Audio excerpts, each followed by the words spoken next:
Good morning, good afternoon, good evening. I offer whatever suits your time zone. But overall, it is Blue Morning today, every Saturday on Chelsea Perspective, and I welcome you all. And more importantly, I am happy because I have Dan with me, Dan from Eish, another football podcast. Dan, welcome back to Chelsea Perspective. Thank you so much for having me. It's really good to be back. Look forward to chatting about Chelsea transfers and all things blue with you on this blue morning. Yes, always good to talk football with you, and I appreciate you finding time to be here. So before we continue, let's just play the intro. So let the viewers enjoy the intro, and then we can continue.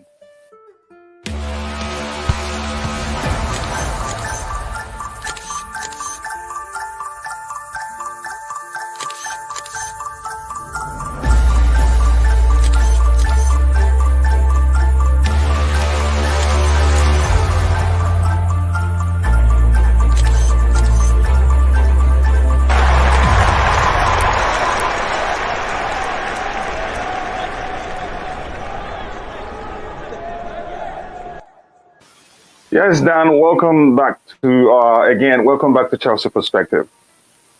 Thank you very much. Good to see you. And Good to be here. yeah, and we're here to talk about Chelsea transfers. So Dan, I'm going to start by saying it doesn't look like there are activities going on in terms of Chelsea. The only pronounced stuff we've heard so far is the club prioritizing bringing back Emerson Palmieri to the club and not, signing players like Lucas Dean or Theo Hernandez and Serginho Dest. What do you think? Or is this just a matter of the club, as we all know, doing their business behind closed doors and no too much noise, and before you know it, boom, somebody comes in. Is that the case, or are we in for a bigger issue here? Yeah, I think Chelsea is a club that always does things quietly and confidently behind the scenes. So if there is anything to report, the journalists and people in the know will probably be the last ones to know it. Um, but I don't think that. What's up to Abhijit? How's everybody in the chat? Good to see you all. But what I do think is that Chelsea would like to strengthen. Tuchel has spoken openly about it in his press conferences. So I think they're going to do their very best to try and plug some holes because obviously there are gaps in the squad at wing back, which is probably the most pronounced area at the moment, given that we have Reece James and Ben Chilwell on sort of mid to long term injuries. Um, so there have been a couple of links. I'm sure the club like a few players um, with specific names. I'm not entirely sure of reasons why or why not. They haven't sort of pulled the trigger yet. But we can openly chat about that and probably work through reasons why. Yeah, I think it makes sense. Let's give them. I mean, it's just today's just the eighth or so. Let's give them 2 days more. Then Chelsea fans will start being concerned. But that is, by the way, now what I want to talk with you mainly, which is the title of the this particular Blue Morning. If you looked at it, is this people are talking about finding short-term solutions or just backups, and that language. I mean, if I'm allowed to use this word, it pisses me off because we're Chelsea. We don't need backups. We need starters. I don't know if you understand my point. And that is, Yeah, I if do. you ask me, the difference between Chelsea Football Club and Manchester City. Pep never goes for backups. He always goes for starters.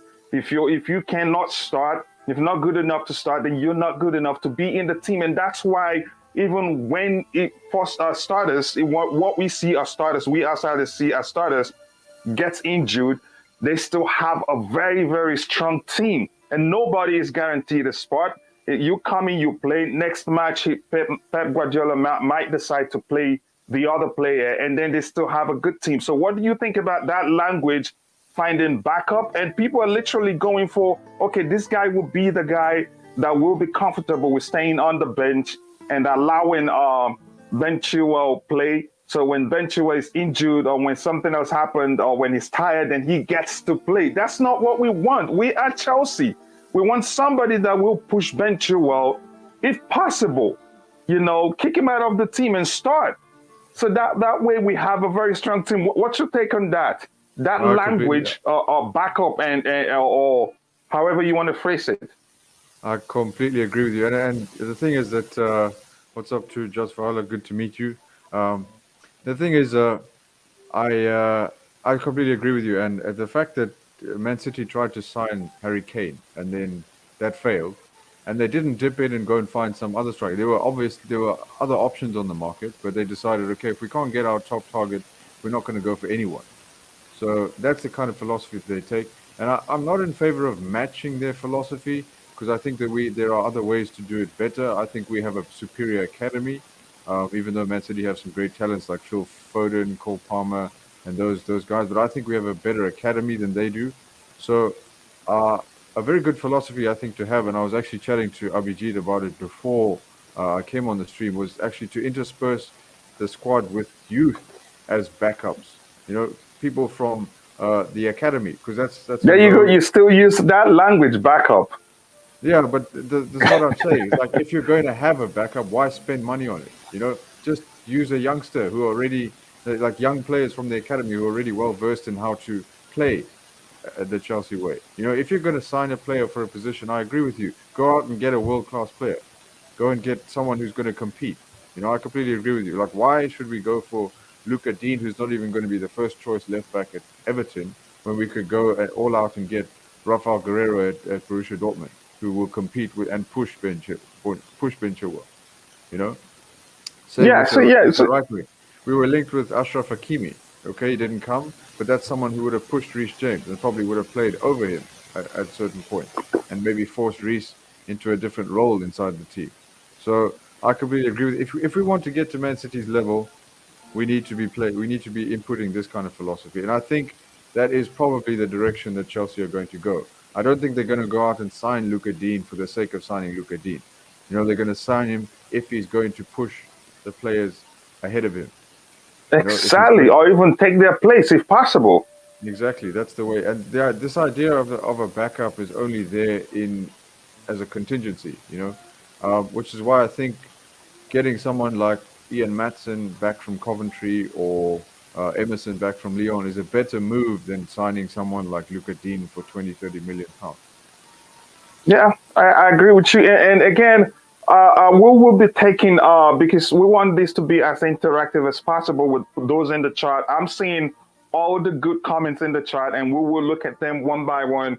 So Dan, yeah, again, before we look at the comment on the screen, I think the getting backups instead of getting world class players in all that is even where we have two players to play in the same position or three, the three of them all should be world class players. I think that's the reason why we're where we are today, because we're comfortable just having one starter and a backup. So when something happens to the starter, we're in serious problem. So, but that's by the way, looking at this comment on the screen here, it says we anyway don't know what version of Chilwell we will get post his ACL injury, and that's a fact. What's your thoughts on that comment there, Dan?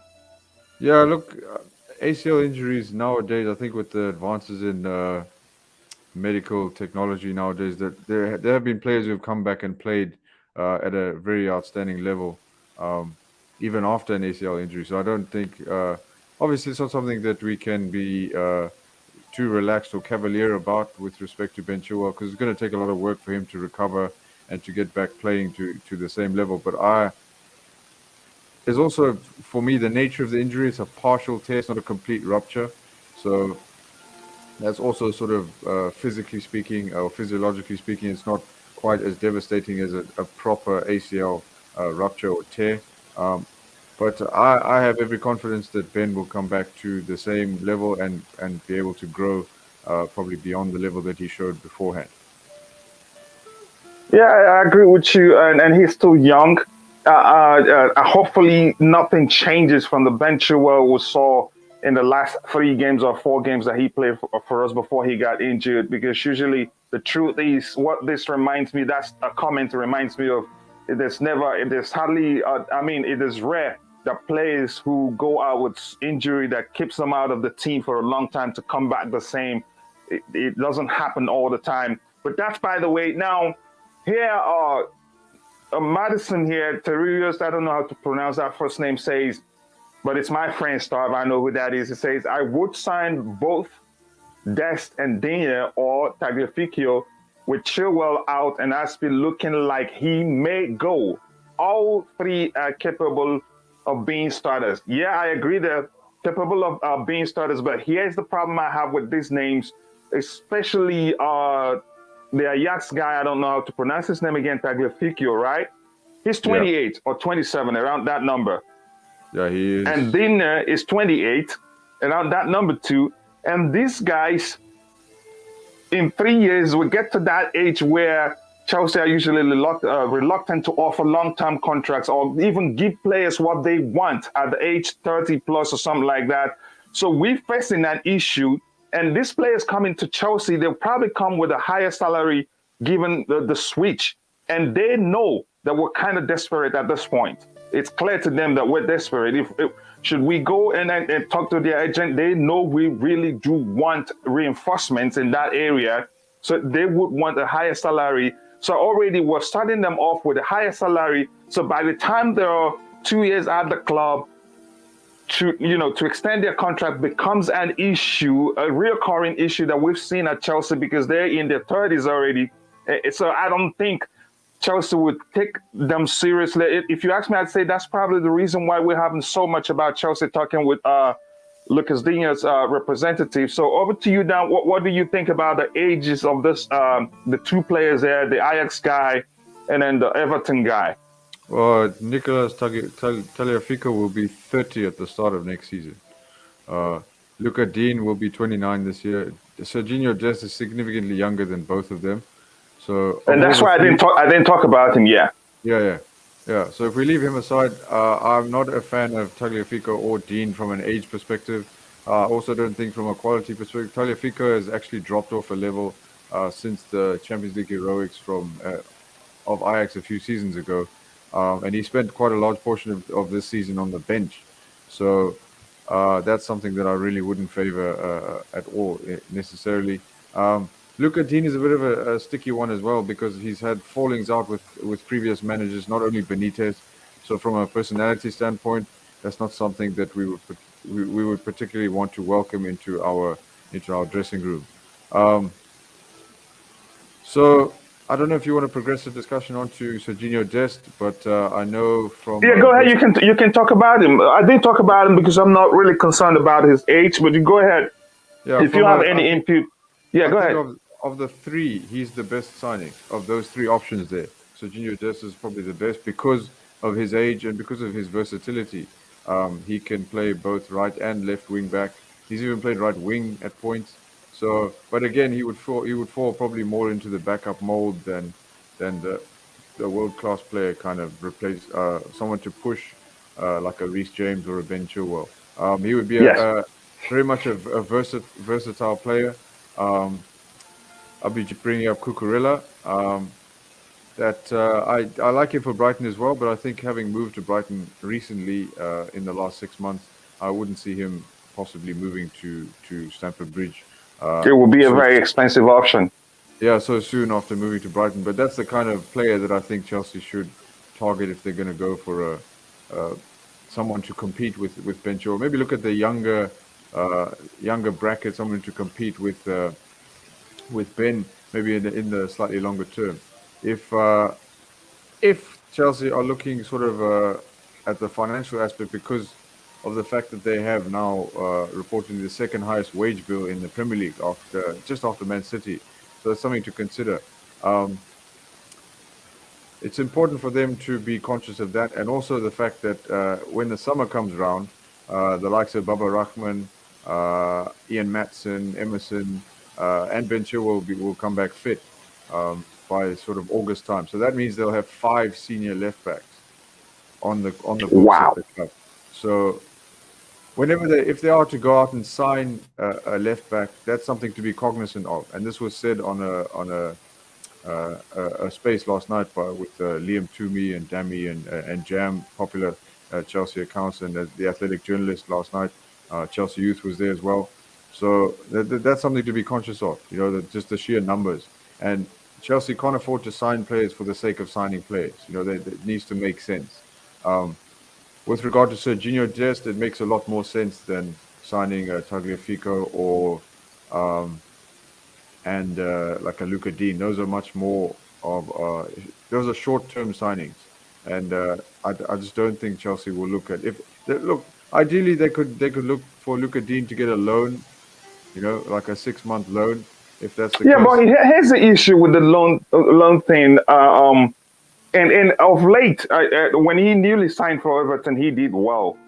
But of late, he's been in and out of form. He's not consistent enough. If we're really serious, because there's still a lot to play for this season.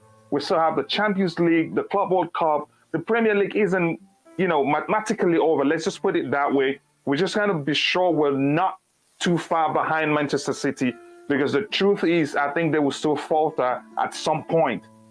But you understand? So if we really want to get something out of this season, we need to go for world class, like you and I have agreed. So, but just go ahead. I didn't mean to cut you off there. No, no. So I completely agree with you, and I think I lost my train of thought a little bit, but No, you were saying yeah, something about loan option for this. I oh yeah, mean, yeah. Dean is a very easy option to go for, but is he really what we want? And will he deliver? Is he a starter, or is he just I going to think come that's when Chilwell comes back? If Chilwell comes back and as good as he was before he got injured, then he sits on the bench. That's not what we want. Yeah, I think that's what you have to ask yourself. The question is, if you put yourself in this position again next season, are you going to trust Luca Dean to be your starting left wing back or left back all the way through the season? And that's the kind of thinking that I think we should have. Is if we sign a player, is this person capable of playing the entire season to the level of a Premier League contender, Champions League contender? Is this the player that would fit in that role? So I think that's the kind of thinking we have to have. But what I was saying with the loan option is, with respect to Luca Dean, if we can get him for 6 months as a stopgap, just between now and June, I think that's fine. As long as there's sort of no permanent obligation to buy, because I think that would be problematic for the reason I said earlier. There will be 5 left backs on Chelsea's books in August. Yeah, that's a lot of number. Adding a 6th to that is a problem. So, look, if you gave me someone to sign on the market in January right now, I'd probably say Serginho Dest for his versatility. But if you gave me all the options in the world, as if to say anybody was available, I'd probably go for someone like Rafael Guerrero, because I think he's adequately priced. The top tier candidate for left wing back would probably be someone like Theo Hernandez, or even like Philip Kostic at Eintracht Frankfurt. Those are like the top. If you look at numbers, those are really the top draw left wing backs that we could and probably should, and they would all honestly push Ben Chilwell, and they would probably might even at some point start ahead of him, because of that's how good they are. But yeah, you're talking with Theo Hernandez, you're talking 60, 70, probably even 80 million pounds to get him in. So Around 50. I think I did a bit of research on him. I think his fee is around 50, and yeah, probably something like could even be higher by the time we're ready to sign him. Because I heard something from Stav, who's in the chat here, that he using Chelsea's interest in him to negotiate with Milan. Yeah, but that's by the way, and I just want to let the people in the chat know that we will let your input drive this conversation. So we will be taking your questions one by one. We will not skip any of your input there. So Dan, go ahead. If you're done with your thoughts on that, I want you to look at this. FFP will dictate fees, because most of us, even content creators, seem to forget that the FFP is still in place, and it's being restructured, and it will be even more strict. So what's your thought on that? And given that where the club is at a loss at this moment after the release of last year's account, we're minus 140 plus millions, right? So yeah. now staff says, yeah, FFP will dictate fees. Then before he talks about Matson, if Tuchel thought he was ready, we will just recall him. So can you talk about a bit about how FFP dictates how much we're able to spend? Is there a workaround around that? Are we in trouble right now, so that we can get some clarity on if we'd be able to even sign players that we're looking at? I think the thing with FFP is that you're allowed to incur losses of up to £40 million per season for 3 seasons in a row. So that's sort of the threshold. So 149 now gives us a basically a bit of a less room to sort of maneuver in the sense that you know there's an obligation for Chelsea to be more financially conscious in that sense. But that's not something that I think Chelsea or should be particularly worried about because they do have a competent financial team, a competent directors and directorial staff. So and Roman Abramovic has continued to support the club in that sense, and they haven't fallen foul of FFP now yet, and even Man City, who brazenly fell foul of FFP, hired all the best lawyers and got a slap on the wrist from UEFA, and then had it overturned at the Court of Arbitration for Sport. So, look, if they slap Chelsea with a similar thing, I would back Roman Abramovich to do the similar thing. As cynical as that sounds, I think FFP uh, is often it's something that clubs need to abide by, and I'm fully behind them being more financially conscious. But when it comes to the bigger super clubs, they've got so much money and power that like, even if they get punished, they have the means to hire the best legal teams to find a loophole, as Man City did, which is wrong. And Mm. I think Man City should have been punished, and I want Chelsea to abide by the rules all the time. Yeah, they should have because I actually watched the video. I think I forget who put out that video. How they had some information on their website that even they had to take it down because it gave away that they did maneuver. They did some. They did found the loopholes, like you said, to circumvent the whole situation, and then they're safe now. Yeah, Yeah. I think you make a great point. I think it's something clubs should abide by, but like you said, these are the big clubs. They have the money, the financial power to hire the best legal teams in the world and find loopholes and then, get away with spending how much they want. How about the part of this comment on the screen that says, talks about Maatsen? Do you think Maatsen is a starter? Because we're talking about Chelsea going for starters. Yes, he's an academy player. Is he good enough? Should we bring him back now? Is he good enough to start games even if Chilwell is available? Like, for instance, we had, what's his name that played, he plays for Southampton at this point. What's his name? The right back guy? Livramento, yeah. Livramento. He's good enough. We've seen he's good enough. He's a starter. Had he been at a club that are games, I prefer him to start over James because of his ability to progress the ball no matter how the opposition presses. So is Maatsen, is he that good? Is it good enough to, say, bench cost Bencher to sit out a game because he's good enough to start? Is he a starter or is he just a backup? Because we're talking about not wanting backups at our clubs. We want every player in the squad to be a starter. Fight for your place. If you get a chance to play, then we can be confident enough. We have a strong enough team to win a game. Yeah, to be quite honest, I haven't really watched Ian Maatsen play. I've read a lot about him and I've heard a lot about him, but I've never actually watched him play a full game. But everything I know of Ian is that he's highly rated at Chelsea, and I'm just not sure if he's ready to start every game for a sort of a side that's competing for the Champions League, the Premier League, that kind of level.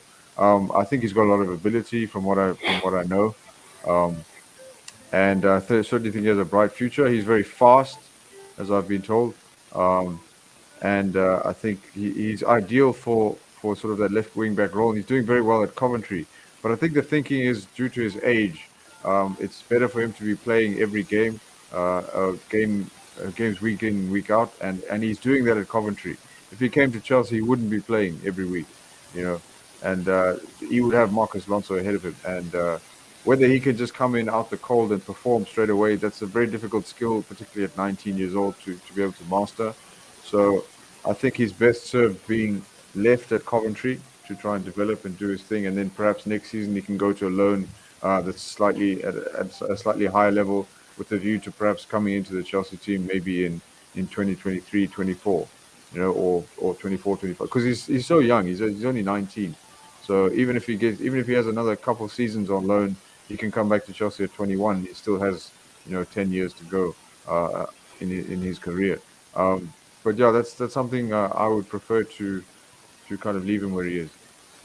Yeah, I think it makes sense to leave him where he is, to not to hamper his development because he gets to play week in week out there. But at Chelsea, like you've mentioned, he has some people ahead of him in the pecking order, and there's no guarantee at his age that he can come in and put in such performance that other players will have to sit out for him to start games. So I do agree with you there. So let's look at some of the comments here. Chile will need ages to get back to his best if he's fit.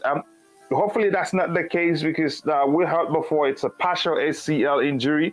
Maybe something changed that we didn't hear about. If it is really partial, then he will recover quickly. Or maybe I'm hopeful that he comes back the same. And he says here, Tuchel saw Rahman preseason and didn't keep him. He's not going to play for Chelsea. Dan understands that. I think Dan's point was the number of left-footed players in that position that we will have will be too many. Should we, if everybody comes back and we end up signing even more, so it doesn't make sense to keep them more.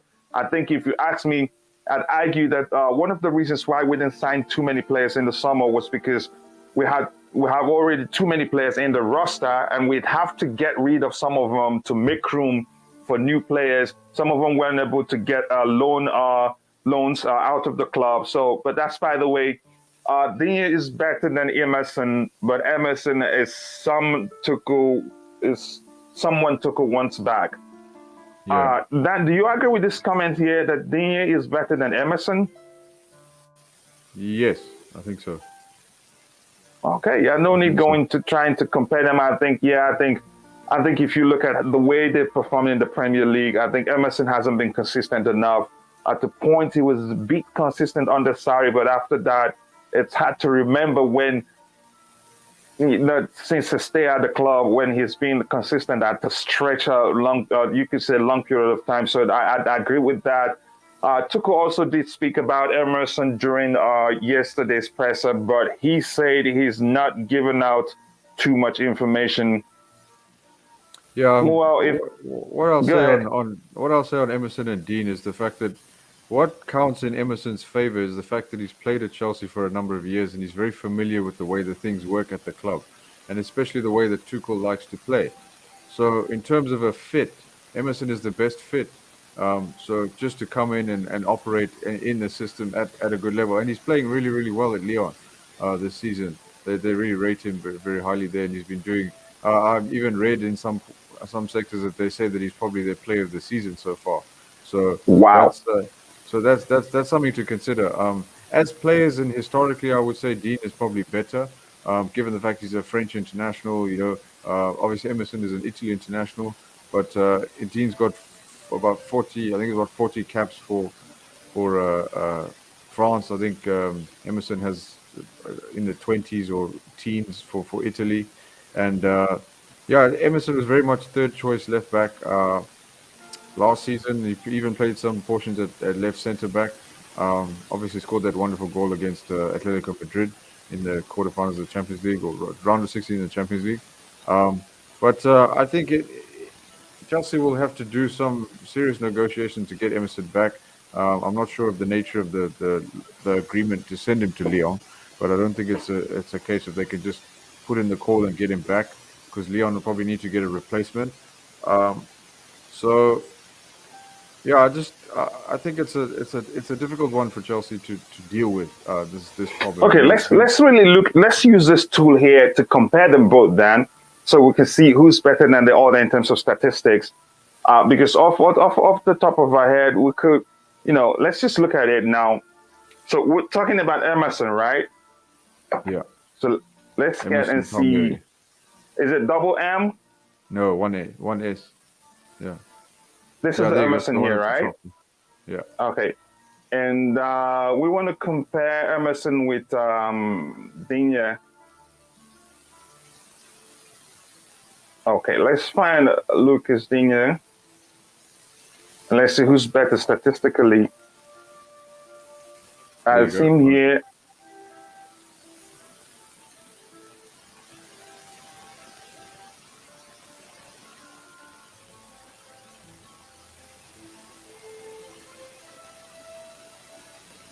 Okay, the indexes it doesn't really matter for us. Let's go to where we can see it clearly. Okay. Hmm. Okay. Digne has no goal. Emerson has one goal in League R. Shots Yeah. four. Big chances 5-4. Expected goals 0.48. So it's looking good for Emerson here. So I'd like to look at their sort of finer metrics like their progressive carries, passing percentages, pressures, Let me you see if know, we can find out those statistics yeah, here. tackle success, all those kinds of things. Because Let's see. Playmaking. Key passes is 7 for Emerson. 9. No, 7 for who? 7 for Digne, right? yeah, 9 nine for Ding. Emerson. Chances created 0 for both. Expected assist is 2.39 for Digne, 0 for Emerson. So let's look at passes. Into the box is 85 just once. Yeah, I see. Yeah, I think really you could say, but overall, let's see the conclusion here from the statistics. Um, Summary, given all statistical values, we believe that Emerson is the better player. I don't know. So eye test isn't really good enough, enough that is to help us get so who is the better of the two players. I think statistics, I would say I don't trust that much. Sometimes you just have to use your eye test and what you know overall, but Yeah. numbers don't lie. They say, yeah, but that's by the way, Dan. Let's keep looking what people in the chat has to say here. Except if you want to have, if you have anything to say about the comparisons we just looked at. Yeah, I think it's just I find it. I really don't like judging defenders on goals and assists. I think what's best, especially with a wing back, is to see sort of their how progressive they are, how well they carry the ball, the pressures Yeah, they're okay. applying. Let's look at the defensive number too, if you don't mind. Go ahead. I'm listening to you. Yeah, just the sort of their interceptions, their tackle success rate. How are they 1v1, all those kinds of things. Of course, as a wing back, you need to be crossing a lot. You need to be putting balls into the box. So that's what I'd really look at. And you could see that from that, it seems to Yeah, be to mean that Dean is doing a lot more defending than uh, than Emerson. But yeah, the numbers are similar, so that's not too bad. Um, yeah, but but still, his Digne is better. from a defensive standpoint, probably. But that those numbers could skew the fact that because Everton are doing a lot more defending than Lyon do in Liga, so those Mm. are probably that's probably why Dean's numbers are higher. You know, because he's probably Yeah, doing that's more that's defending. Everton yeah, has some. that makes sense. Everton have had a very poor defensive record this year. They've been very well below their level that they should be. So that's something definitely to consider. Do you think our depth right now, like this thing my friend here mentioned, we are already minus 150 million in loss. Do you think Abramovic will, as usual, find a way like he's helped the club? We owe him 1 point something billion or so. I'm not 1.5 sure. billion. 1.5 billion. So Yeah. do you think he will come in again to help the club solve the situation and then be able to sign players?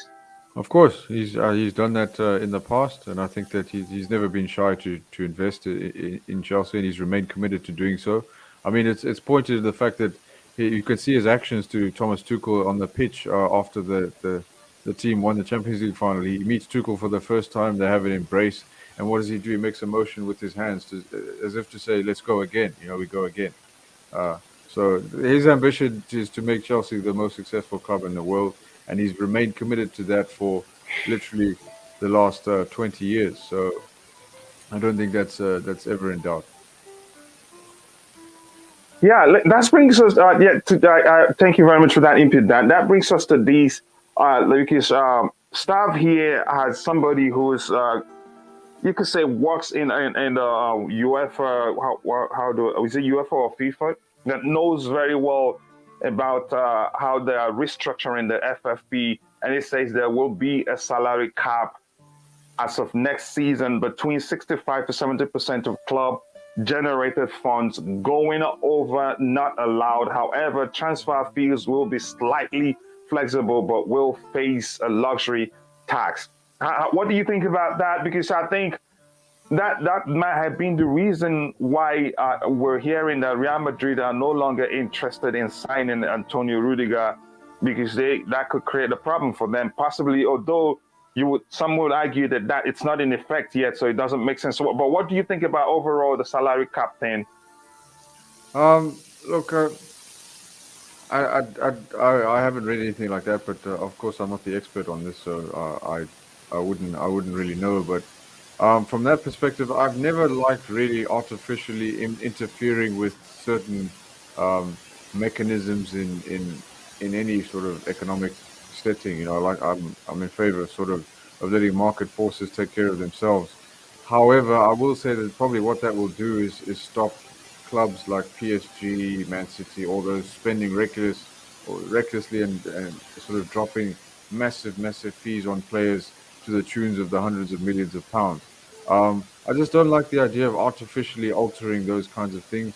But the thing is, what that's probably trying to curb is expenditure. But what will happen is obviously you'll see the bigger clubs like your Man City, Chelsea, Man United will just leverage their sort of commercially generated income, and so whatever they make now, they'll just sort of raise the price with their sponsors, and they'll just generate more money and sign players for more money. So I mean, yes, it will have an effect probably initially, but I think in the longer term, you'll just find clubs will find a way to make more money, and you know they'll just continue to sign players. Interesting comment here from Abhijit. So Roman will give us 150 million to compensate for loss. We won't give another 100 million to buy new players. We will have to raise money by selling if we want to sign some players. That's a good point, and we'll probably do that. That makes sense. But there's certainly probably some players who the club might be looking to move on in the summer that will enable them to spend money on certain players. So I'm thinking your likes of maybe Ziyech, Hakim Ziyech. Although I don't want Hakim Ziyech to go, I think he's good, even if he is a little bit I still don't think Tuchel will let him go. I think he understands his abilities, and I think he's starting to come into his own. You can see him orchestrating those decisive passes. As long as you can make the run, he will be the first to see you. And it's something I like about Ziyech so much, and which is one of the reasons why I don't want the club to sell him. Here's what makes his passes so special: is that he adds so much pace to it. By the time the opposition defense will realize what's going on, the pass will get to its intended target. So, and again, he can shoot. He's one of the only guys in the team that can shoot from the outside 18 with accuracy, although he's not been doing that very well. But you could argue because he's been in and out of the team, you know, more often than not. So we'll understand rotation while it helps the manager keep the players fresh. It helps the manager avoid player burnout, but at the same time, it affects, the chemistry between the players. And there's never a time you could argue that 50. I don't know the number. Plenty of our players hasn't played together for a long time because we have large squad. So Tuchel always rotates them. But that's, by the way, honestly, I don't think the club will let him go. I don't think so, but go ahead, Dan. Yeah, it's just a name that came to my mind because of the way that he's sort of discussed amongst the fan base, and he can be relatively frustrating. And I don't want him to go, as I'll say it on record. I rate Hakim Ziyech because, like you say, I don't think there's anybody in our team that can sort of just, that has the sort of kind of progressive passing mindset that Hakim Ziyech, and the ability just to string passes. I mean, you saw the pass that he gave in the cup semi-final against Spurs. That was delicious. I loved it. Werner, yeah, it was absolutely brilliant, and it reminds me of a pass he gave in the Champions League for Ajax, where he just sort of he just puts his foot under the ball and goes across the field right to the attacking left-sided player's foot. He just does it all the time. But the problem I have with Ziyech is that he doesn't do that every game. Like he'll do that in one game, he'll be absolutely electric. Then he'll go missing for the next 2 games. Then he'll do it again, and then he'll go missing. And it's really quite frustrating. He's got so much ability, and he's so good. But it just I don't understand Would you why. say the problem is the system? Because it seemed that you could argue that game against Tottenham was the best his best performance since he came to Chelsea. So would you say the issue is he's been played out of position? No, I don't think so. No, because he's very versatile. He's um, very good at what he does, and he can play in a number of different systems. I mean, he played in a 4-3-3 at Ajax. I mean, he showed in patches last season that he's good in a 3-4-3 or a 3-4-2-1. He's had some really good games. He was good away at Burnley. He was good in the Champions League. He was good in the FA Cup semi-final against Man City. You know, I don't think Ziyech is a system-dependent player. You know, he's not one of those that can only thrive in a particular system. His natural ability and his attributes mean that he can apply himself across any different system. I think he's been inbred in the Ajax system in the sense that he's really good at pressing as well.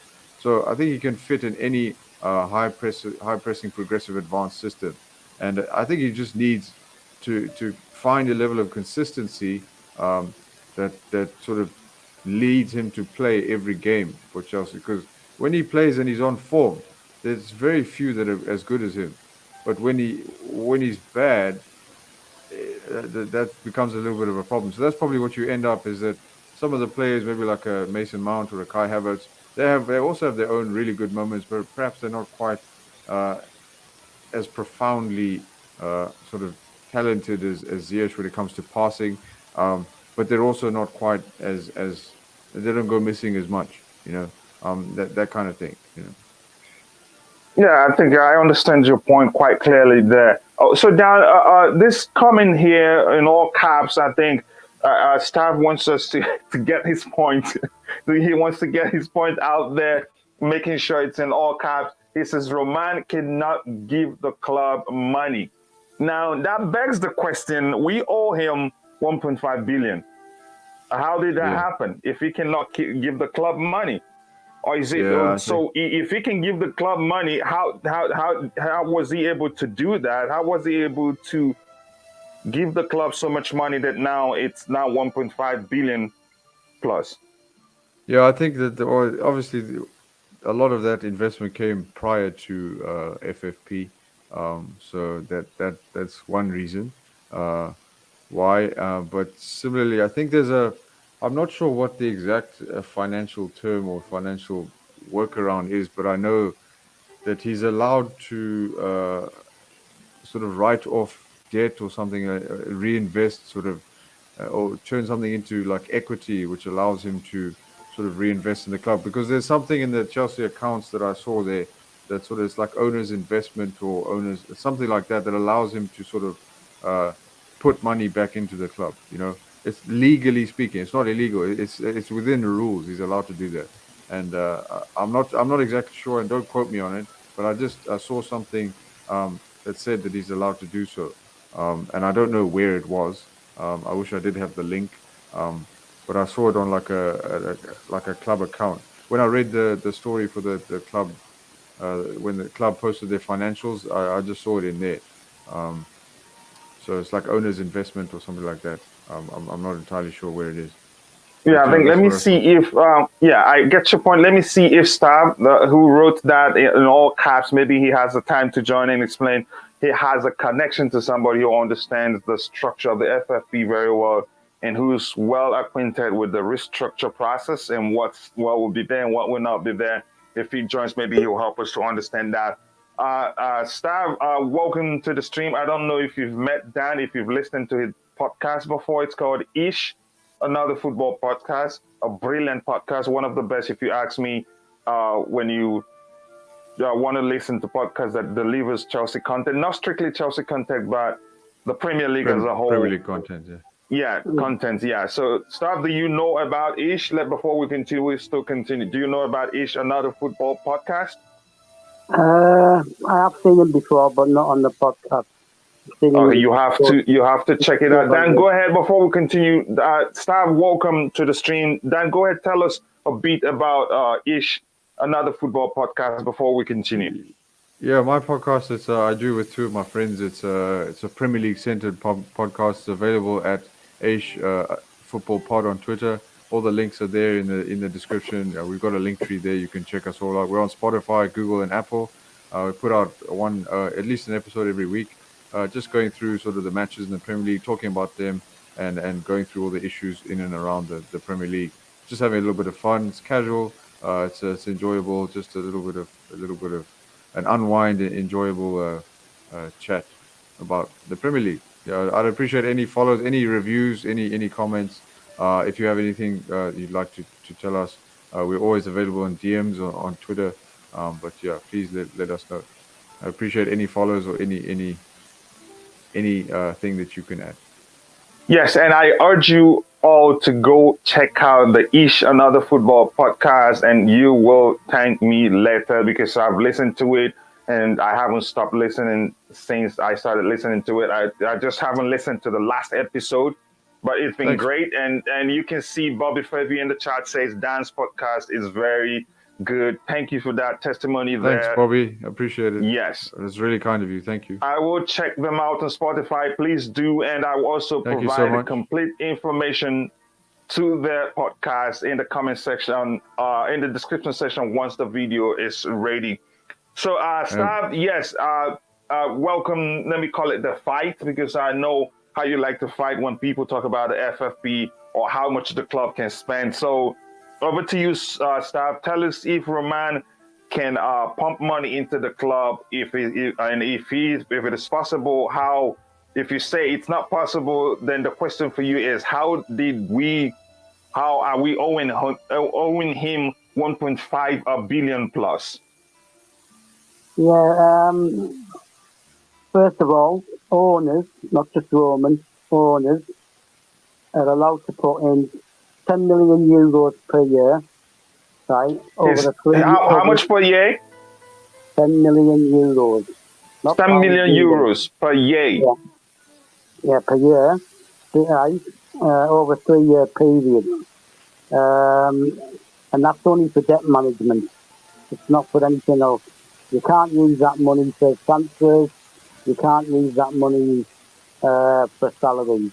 It's debt management. Now, UEFA relaxed that and allowed the whole 30 million to be used in 2020 to cover for COVID. You can spend more during this COVID crisis, but you have to be able to prove that it's COVID related. So I would imagine the way we're going to find our way around the debt, the 145 million debt, some of it will be covered with that. Some of it will be covered by saying that we have to shut down stadium-related businesses like hotels, bars, restaurants, concert venue, and we also have a sports house club behind the Matthew Harding Lower. So it's feasible that some of that will be written off in some way, but having an operating loss, as long as you can justify it, you won't be penalised. The difference is with Manchester City, when they did it, is, like Dan said, they overinflated the sponsorship deals. Exactly. That's the video I was talking about. I watched. I think, Dan, I'll find it, I'll send it to you. They overinflated their sponsorship deal to cover their spendings. Yeah, because Etihad are owned by relatives. So the money that Etihad put into the stadium naming rights for the shirt sponsorship deal were overinflated, and the owners paid the money themselves so that they could get round FFP. Another way that they got round FFP was that they stated, like, for example, and here's one related to Chelsea, that Frank Lampard was on loan from New York City. So they didn't show any signing on fees, etc., because he'd actually signed for Manchester City for a year and was then going to move on to New York City. because New York City was starting to complain because they genuinely thought he was only going to be 6 months. Like, for FIFA exposed them and made them state what their contract actually was, and he'd start for Man City, but they were only showing a loan fee instead of their signing on fee, which kept their spending down. With regards to Roman's 1.5 billion, when he Yes. bought the club, right? He also took on the debt. Yeah, 95 million in bonds. Because it was in bonds set up by the previous chairman, Ken Bates, he couldn't pay it off all in one go. So he had to carry on paying the bonds and the interest. Also, the players that he bought in the first 4 or 5 seasons came from him, but it didn't come from him direct. It came from the management company, I think it's Richmond or something like that. And Yeah, just like what we have from Sin on the screen that reads, a loan was provided by one Roman-owned company to another company owned by Roman. Technically, he has to pay himself the loan accrued. So go ahead, Staff. And yeah, Bobby, welcome to the stream. I'll come to you in a bit. he's never going to recall that debt, is he? Let's be honest. No, Because he knows it's going to it kill is. it. It's going to kill the club if he does. My idea. Go ahead, Dan. My idea with, and I'm not a financial, I'm not really that knowledgeable financially speaking, but my idea is that if ever Roman looks to sell the club, which I don't think he will, I hope he doesn't, because he's a great owner, but if he ever looks to sell the club, he'll probably just incorporate that debt into the value of the club. Yeah. So, and then if Chelsea are worth a billion, he'll just ask for 2.5 billion, to service the money that he's invested into the club. So that's the sort of the idea that I had in my head. I may be wrong, but yeah, and hopefully he doesn't decide to sell it. And we digressed from the main topic because that we let the people in the chat drive the conversation. But Stab, you can round up so we can bring Bobby in with something I know he'd be interested in talking about. So we have a few minutes to round up so we don't. Go ahead, Stab. I think the club's likely going to end up under the control of his son, Icardi, because he tried to buy Copenhagen, FC Copenhagen, but UEFA put a block on it because technically Roman would have owned that as well, and then you've got the conflict. And Roman wanted to buy CSK Moscow too, and that was stopped. Man City own a Spanish club, Getafe or someone like that, I think. Girona, I think. Girona. Yeah, that's Girona. And they're second division, and because they're not Man City are not the major shareholders, they own 49%. It's a bit like in Germany, the fans own 51% of every club, which is why Red Bull can have Leipzig and the Austrian club that they've got, because they don't own thank you. Yeah, thank you for that information, Stab. I didn't even know Roman's son tried to buy Copenhagen, and they say we learn every day. I just learned that one today. Thank you very much. It's always a pleasure to have you available. There's always something to learn from each of us here. So now I'm going to come back to you, Stab. Bobby, welcome to the stream. Sorry you had to wait this long because we were into the conversation before you joined us. So, no, that's good, Coach. I just jumped in. I'm actually on the motorway at the moment, so I won't be in long. Yeah, I can sense that. I wanted to really ask a question and just pose a question here. Yes, the 145 million debt due to COVID following the COVID season. Now, Chelsea did a lot of charitable things. They housed the NS what's it called the NSH workers. The offered them hotel room free. They fed them. Go ahead. Free food for months. Now that was a sort of crisis, a kind of wartime response to a crisis. And though it was charity, I am pretty sure, or I would be surprised, if concessions within the boundaries of their debt are not given to Chelsea for that, because that was a very, very noble thing for a football club to do. It was. And I actually did a video on that. Go ahead. Go ahead. Sorry, I didn't mean to cut you off. And I don't think. I mean, I don't want to be disingenuous to anybody in a situation like that, but I can't think of any club, especially those rich clubs, that did such a thing. If they did, I stand corrected, but I can't think of one.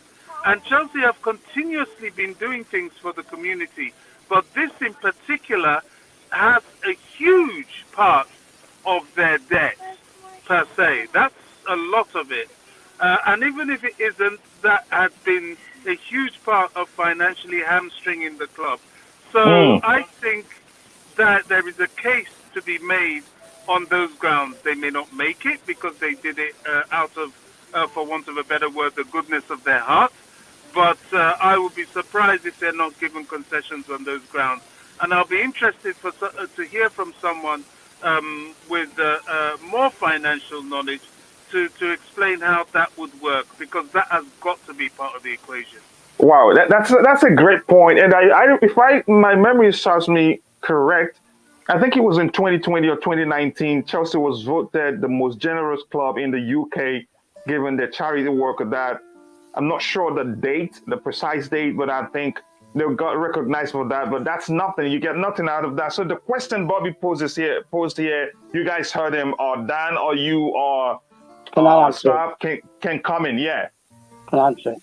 Yeah, this is what I meant earlier on, Bobby. Can you hear me, Bobby? Can you hear me? Is he gone? Right. Bobby, are you there? I think he can hear you. Remember, he said he was in the car. Yeah, don't worry. Good question there. So Go ahead. I might have to pop out. And no problem. Listen to you because driving. No problem. We heard the question. Yeah, we heard the question. Thank you, Bobby. I'll try and answer it while he's still in. Right? Okay. This is what I meant earlier on. Sure, I'm listening, Sav. Okay, he says he's listening. Okay. Go ahead. This is what I meant earlier on when I said the club can write off some of that debt due to stadium-related businesses, because given the rooms and food, you still have to employ staff to provide the services to the NHS staff. So that would come into it as well. So Bobby's right. Yeah, it is likely that they will use that to reduce the debt. So yeah, that's a good point, Bobby. That's what I meant earlier on when I said that they'll find other ways of reducing the debt. Sure. But I'm not sure whether they're going to be able to reduce all of it. But I mean, some of it's going to be covered because of the allowable amount of debt management that I mentioned earlier. So some of that. So you're down to roughly 115 million already. Then if you knock off another, say, and the other thing, Bobby, that you did, they also gave a lot of money to what do you call it, women's shelters and things, because there was an increase in domestic violence due to the lockdowns and stuff. So they'll use all these sort of things. What they'll do is they'll probably put in something that relates to improvement of the training ground, because you're allowed allowances for training grounds and academy. So they'll find a way around it, but it could be a lengthy process of proving it. But it's an operating loss. Thank you very much for that. That's a great input from you, Bobby. Thank you very much. I appreciate you finding time to. Go on, Bobby. Thank you, Bobby. Yeah, don't worry. Thanks for having me. I hear you, Sav. I hear you, Sav. I'll log out, but I'm still listening to you. Always a pleasure. Always a pleasure. Thank you Bobby. very much, Bobby, for that input. And don't forget to check out Eish, another football podcast, which is my guest Dan podcast. I think you will enjoy it. Thank you. Cheers, Bobby. Sure. Okay, Dan. All right. Thank you. So Dan, what do you think about? Sorry, I know we're soon getting to an hour, so we just have a few minutes to round off. But what do you think about this important input from Bobby here? And I'm glad Stav is here to help us understand how the club can have the debt reduced to a certain measure because of their charity deeds in the community and how they've been helpful in the British, especially they do a lot of charity work globally, anti-Semitism, and anti-racism and all those. But mainly in the UK, they do a lot of charity work. So what do you think about Bobby's input on how that can help reduce the debt? Yeah, I think you made a great point. I think Stav, they also said there are quite intelligent ways that the club can go about reducing their debt. As I said previously, I have every faith in sort of the directors and the financial team to be able to do that. But I think more than that, and maybe this makes me a little bit naive, but I don't think the club does it for that reason. I think they don't. But at least it's yeah. Go ahead. I think they engage in these policies to genuinely make a difference in their community and be a positive force for change. But I think as a byproduct of that, I think they'll have a way to reduce sort of the numbers of debt so that they comply with FFP. Even in their statement on their financial results, they said that they comply with, or they continue to comply with the break-even policy of FFP.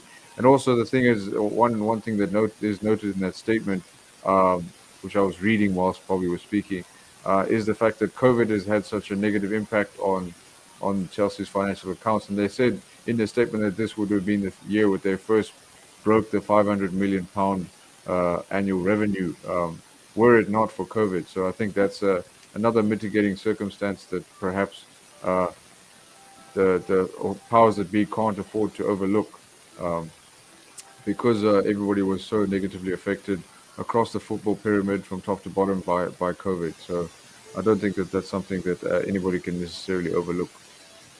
Yes, I do appreciate that input there, and thanks so much to Bobby for coming with that important input there, because it's only fair that the government or whoever that's responsible look at those things. And because even in America here, if you give money to charity, especially a charity that's a tax code for it, if they have that, you can also write it off, and that's important to know. So on a final note, just to round off, we digressed, like I mentioned before, because we let those in the chat drive the conversation, and it's been a great conversation or debate, if you like. Now, let's talk about Digne versus Hernandez, the two of them. If we agreed that we should always go for starters and not backups, which of the two would you rather us go for? If we can get, if we're able to get either of the two. This is a no-brainer. It's Theo Hernandez, easily, every day of the week. Luca Digne is not in that bracket. Theo Hernandez has been an outstanding performer for AC Milan, and he'll cost a lot of money. But Everton, I think, want about 30 million for Luca Digne, 20 or 30 million. If you add another 30 on top of that, you get someone who's probably 7 or 8 years younger and probably has a higher ceiling and will push Ben Chilwell. But I really don't think Milan will sell. So that's the thing. I'm not sure if that will even come to pass. But if you gave me the choice now between Theo Hernandez and Luca Digne, of course I'm going to pick Theo Hernandez. How about you, Stav? And before I go to Stav, I think it's a great point there. I don't think Milan will sell. They let me see. I'm not sure where they are on the Italian table now. But go ahead, Stav, while I look for it. I think they're second. So there's still a chance that they can go ahead and win it. No. Yeah. I think they're quite far. I'm not sure. I think the team in front of them are a couple of points ahead. I think Napoli is a couple of points ahead. Well, in theory, they're building for the future as well, aren't they? Sorry, Stav, what did you say? I said, well, in theory, they want to challenge, don't they? So selling their best players off isn't really something, and they're not in the same financial implications as Inter Milan. Although I have read that AC Milan are being investigated as well, because one of their owners pumped money in. So Italian police have been raiding football club offices like nobody's business. But yeah, I mean, Hernandez is the better option. For me, on the right hand side, Serginho Dest is a no-brainer, especially as they're talking about 20 million euros, by the way, not pounds. So that takes care of that side. Because if Aspie's going to go home, even if Aspie stays, then you use Aspie like you do Silver and move him into the middle where he can use his brain rather than lack of pace and winning about pace and stuff. But on the other side, yeah, Hernandez. But the reason I said Tagliafico is because he had been out injured at Ajax, and he has an agreement with Ajax that they would release him if a major club came in for him. And I think the fee set at something like 30. But in the current market, that's not a lot of money. And the point is that Tuchel said that he told Maxim to go out on loan. He said, go and get your games, your match time. He said, this is what Tuchel said in a statement on the club website. And he said, then we look at it again. So I think the hint to the ear is that possibly he's going to go on loan again next season. So this is why I don't find Tagliafico's age has been that big an issue, because someone's going to come in to challenge Chilwell and keep Chilwell on his toes. And he's going to be about 31, 32 when his contract finishes. And then you bring Maxim back and you just let him go, don't you, Tagliafico? But Tagliafico on his day is capable of challenging Chilwell. The problem we have at the moment is it's bad enough Chilwell's injured, but Alonso's a comfort zone player. And when he knows he's going to be getting kicked, he just goes into a comfort zone and starts losing his concentration. I mean, you saw that with Salah goal. As well as he played against Spurs, he still has these defensive issues. So I don't see Alonso being at the club next year. Rahman will never play for Chelsea because Tuchel had him all pre-season. He's just not good enough. Bobby Rahman's just not good enough. If we can find a German club, we'll offload him. So you're looking at signing someone 1, 2, 3 seasons to challenge Chilwell. I think Maatsen will probably go back into the Championship again next season, and then the season after that they'll look to put him into a Premier League club like Gallagher. But Hernandez, I don't think Hernandez is going to come. Yeah, I think for obvious reasons. You still talking, Staff? Sorry. Yeah, I think that they won't sell as long as he even remotely shows any inclination to stay. They won't sell, and I think he's using us to get a better deal. It's what a lot of players do. And you know, Italian clubs, they want a fortune for people to sell, but don't want to pay for anybody they look to buy. Italian clubs are notoriously a pain in the backside to deal with. So and for obvious reasons, and as you can see, if you look at the screen I'm sharing, Dan, you can see that just how many they played 19. Inter have played 19 games, for Milan have played 20. So Inter still have one more game. So the point, Inter has 46 points, Milan has 45. So the difference isn't that much. So they're fighting for the league. But that's by the way. So Dan, I'm going to come to you. Overall, can you tell us why it is important for us to sign starters and not backups? And then you can go ahead and then plug in yourself, tell people about Eish, another football podcast, so that we can round off. And I think it's been a brilliant discussion. So once you're done, I can thank those in the chat and we can call it a day. I think it's been a lovely show today.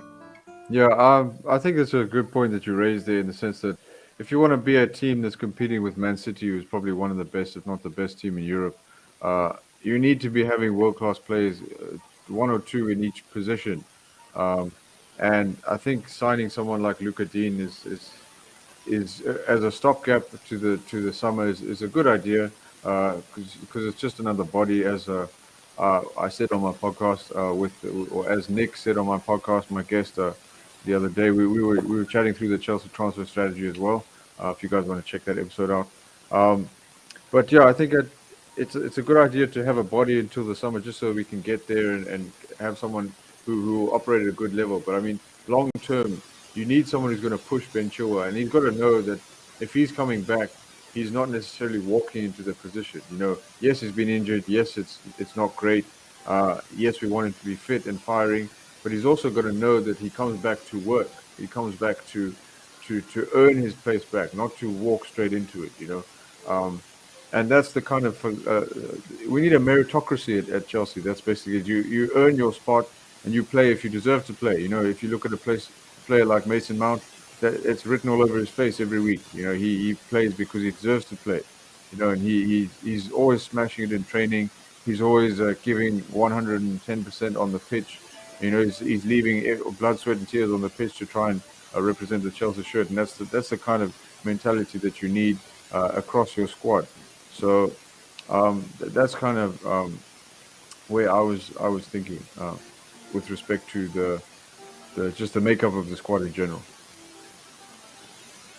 Yes, and tell us one more time about Eish, another football podcast, so that the good people in the chat and staff also will check it out. He likes listening to objective content. I think he will enjoy it and he will help reach more people. So go ahead, tell us more about Eish, another football podcast, and I will more importantly provide the link in the description section once the video is ready.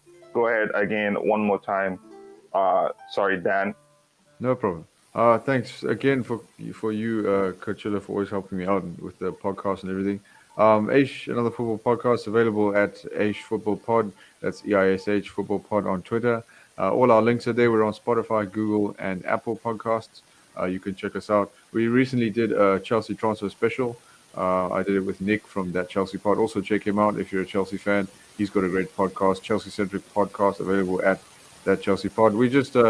My podcast is just a Premier League centered podcast. We do reviews and previews. We chat through the issues about in and around the Premier League every week, and just generally enjoy ourselves. We're three football fans from Southern Africa, and we just have a great time chatting with each other. And we're looking to grow, looking to improve, and looking to reach as many like-minded football fans as we can. So really appreciate any and all followers, listeners, and any feedback is always gratefully appreciated. The truth is that each another football podcast will grow because the content is brilliant and it covers the Premier League in its entirety, not just Chelsea. And the casual, like I've told you before, the casual approach to it is what makes me enjoy it, because I feel like I'm part of the conversation. I feel like I know the people talking because I haven't met other guys except you. But if the way they talk, I feel so relaxed. So I urge you all to go try it. And don't forget to come and thank me because you will enjoy it. Again, it's a pleasure having you around to talk football with you, Dan and Stav, and also Bobby, who found time to ask that brilliant question that we've addressed here. People in the chat, Almighty Blues FC, my good friend Jos Viola, my friend Sin, my friend also, Bobby Fairview. Yes. Sorry to interrupt you, but I've got a question for you. Yes. Do you think Nathan Ake is world class? Why are you putting me on the spot? At the moment, here's how I answer that question. Here's how I answer that question, Stav. He's got potential. He's not world class yet. Right, so Serginho Dest has potential. Yeah. Yeah, the same thing. Yeah, I agree with that. That. He has potential. He's not world class yet. Is John Stones world class? No. No, not really. No. And Serginho, remember, that did mention also, Serginho isn't a starter. He's one for the future. Dan said it here. So I'm not saying he's a starter. I'm just bringing, he's in the thumbnail so that we can talk about it. So you just raised something we will need to talk about in the next show. So Jos Viola, you're laughing at me because Stav asked me a very important question. He put me on the spot, but I think I passed it. Thank you. And Stav himself, Stav was in the chat. Thank you, Stav. And Street Beer, the queen of all streams. I appreciate you finding time to be part of the stream. You know how much I love you, Queen. Everybody else that's been in the chat, I appreciate you all. It's been a great show, and we have to call it a day. Thank you all for always being available to support Chelsea Perspective. See you guys next Saturday for Blue Morning. And also later today, we have the pregame show, and hopefully you can find time to join us too. God bless you all, and bye. Thank you.